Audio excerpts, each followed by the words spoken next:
I always sort of wonder how you find out which are the good brands, like of vitamins and probiotics and things. I mean, how do you start on it? 'Cause there's so many brands. Well, we have a few nutritionists on our group, and they say that they really see a difference. So they often try brands with their patients and then try other brands, and they really see there's just a huge, huge difference. And then just yourself, you could be using a product and just don't feel like it's doing you any good, and then try another one, and you should be able to feel these things, because I mean certain people can have a mouthful of dairy and they're dairy intolerant, and they can just have some sort of attack within seconds. So anything you put in your mouth, hopefully you should be, your body should be aware of how it's working. But on the products that I've got, BioCult is a really good make, and BioCare, and there's several other, Lambert's. Can anyone else recommend good brands? I think Higher Nature is good. Yes, Higher Nature as well, yeah. Solgar is pretty good. Yeah, Solgar's pretty good, yeah. I mean, if you go to a health food shop, as opposed to Boots the chemist, you're more likely to get a better quality. Or if you know of a practitioner, then they can recommend. We use New Ways. And New Ways, New Ways are lovely. And New Ways has the person who developed the New Ways probiotic is the same person who's done that one there. But yeah, there are other things. There are loads of other products out there. Vitamin C is quite a straightforward one though. You can't really go much wrong with vitamin C, and that's like a £5 from a health food shop. Great for you, for kids, because you just put a few drops in their drink. And so when we're unwell, a couple of times a day, 2 or 3 times a day, you just boost with a little bit of extra vitamin C. And again, it doesn't really matter what brand. You really just want to make sure that you've got less of the fillers. And there was a lovely Daily Mail double-page spread, which I couldn't find today, and it listed all the children's vitamins and minerals, and then it gave them marks. And it was basically the cheaper brands, they just use fillers. It's like a cheap cereal. Yeah. So they'll put talc, and they'll put some really weird stuff in there, and they'll put aspartame in some of them even, and they'll put all this stuff in them just to bulk them out.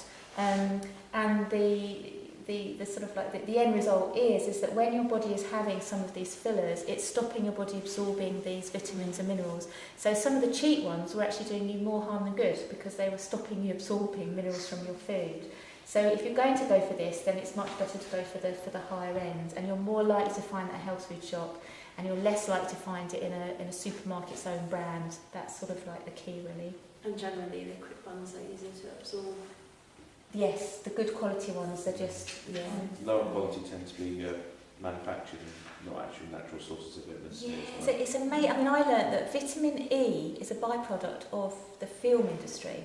So the Kodak factory used to have vitamin E and sell it as a vitamin, but it was a synthetic chemical copy. So you do have, most of these products probably are the real thing, but if you're buying other products, it might be a synthetic copy of, and that's what you're paying for. So if it's synthetic, your body's less likely to be able to absorb it and take it up, I guess. The other thing my nutritionist said to me was that you sometimes can buy a vitamin E, but it only contain one form of vitamin E, whereas there are several different forms. And so a combination of all those different forms would be better than just buying one form. And is there a product that combines them or not? Yeah, I can't remember the brand. I mean, she goes for very expensive. I think BioCare do actually. Yeah, BioCare's a really good maker thing. And they do lots of things that are for like babies for a few months old. They do quite a nice range, don't they? They do an acidophilus for babies. Yeah. Cool. Now, does anybody want a break now, or do you want me to just finish the end of this I actually bit? had one more suggestion, which was colostrum. We've been using bovine colostrum, which is What's a first aid issue? Well, not really, but it's just to keep your immune system going and prevent. There's so many. There's like, what have you been taking on recently? Silica. Oh, yeah, organic silica seems to be amazing. Well, it's good for bones and joints. Yeah. But these are then other products for other health issues. But on a first aid issue, it's not so much a first aid, it's sort of like the next step for health, isn't it? With the maintenance things, yeah. Does anybody want a break now, or do you want 5 more minutes finishing off the first aid? Finish it off. Should we finish it off and then great. You've sat really well. Really, you've be itching one. So going on to burns, depending on how deep the burn is, it will go to different layers of skin, and so you want to run it under tepid water, not cold, because the cold can create a shock. And some people even find that running it under sort of like the same temperature as your skin, so like skin temperature water, is really good as well. So I would say tepid, anything that feels comfortable, not hot and not cold, but more on the cool side, and it will just stop the burning going through to the different layers. And you should do that for up to 15 minutes, they say, which is a long time, but depending on the level of burn, you want to keep your hands under cool running water for a long time. If you have an aloe vera plant, I did have one, but it was so, I haven't looked after it and I was too embarrassed to show you, but it is there and I do use it. I just cut bits off, and you can squeeze out the gel, and it's amazing stuff, really amazing. And some people mix that with lavender oil as well, so a few drops of lavender oil with that gel both work together really well for burns. And then arnica for shock. Often the body is in shock after a burn, so arnica standard for that. And witch hazel is sort of like an antiseptic, cooling type of product as well. Anything else on burns that you can add? Saliva. Sorry? Saliva. Saliva. Oh, cool. Yeah, because it's got antiseptic qualities, isn't it? Great. Thank you.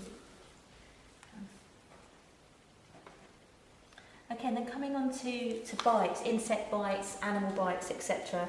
If you have an animal bite, I would do the same with a wound, in that you must run it under warm running water, soapy water, and just keep pushing the blood out to push out any soil or any bacteria from the animal. That's really, really key. Arnica again, you can get it in boots. I didn't even bring mine. Sort of £5 for boots, and it's so good for shock. And it's also a distraction for kids, I think. You never know whether how it's working on different levels, basically. The placebo effect is absolutely huge. That's why with most drugs, they test it with a placebo. And they want their drug to do at least better than 50%, which is the placebo. So placebo is amazing. And so with arnica, even if you don't really think it works, it's such a good distraction. But I have seen, we'll go on to bumps and bruises in a minute, but amazing how the arnica has taken down the bruise in front of your eyes. It's just amazing. But it certainly does deal with the shock, and on anything like burns, getting bitten by a dog or anything like that, especially for a child, reducing that shock is really important. So bites, again, aloe vera gel is very soothing. Diluting lavender oil in a carrot oil. Rescue remedy, again, use it for the same as for the arnica shock. And using baking soda, which again we were talking about, bites before when we were looking at stings. Anything else to add on being bitten and looking after yourself? With water on the wounds, just make sure you do that. In England it's okay, but if you're abroad in the country, because I did that and I got the wound infected. It was in Brazil. Oh, so clean water. So clean water. Thank you.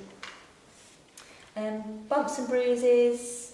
I'd say if you have a bump to the head, I would treat it seriously. I hate going down to A&E, but there was that case of an actress who had a bump to the head and thought she was okay, and then she wasn't okay. So I would always, especially with young children, I would always go down to A&E, sit in a long queue, and then I would probably go and see a cranial osteopath afterwards, because bumps to your head can send out the rest of your body. The shock, the compound, what word am I looking for? The compression will go through to the rest of your body. And my osteopath said that as he sees adults, he often sees the effects of what's happened to them in childhood, where the body has sort of tried to accommodate all these, the bumps, especially to the head, and then it can send you out of balance. So for a bump to the head, I would say if it's a serious bump, then I just get a bit bored down at A&E. But most time I just come out there thinking, why did I do that? I was just sat there for 2 hours. But especially with young children, I would, and cranial care or chiropractic care afterwards. A cold pack, that's really good for reducing the swelling, and arnica cream. Anything else? Would you suggest anything else for bumps? A cuddle, yeah, touching cuddles, yeah, exactly. I'm watching out for those signs. I'm talking about really big bumps, and then my daughter is just a bull, and she has already had 3 scars. We have we had stitches, steri strips, glue. Oh, dog bite. You know, she's only 5.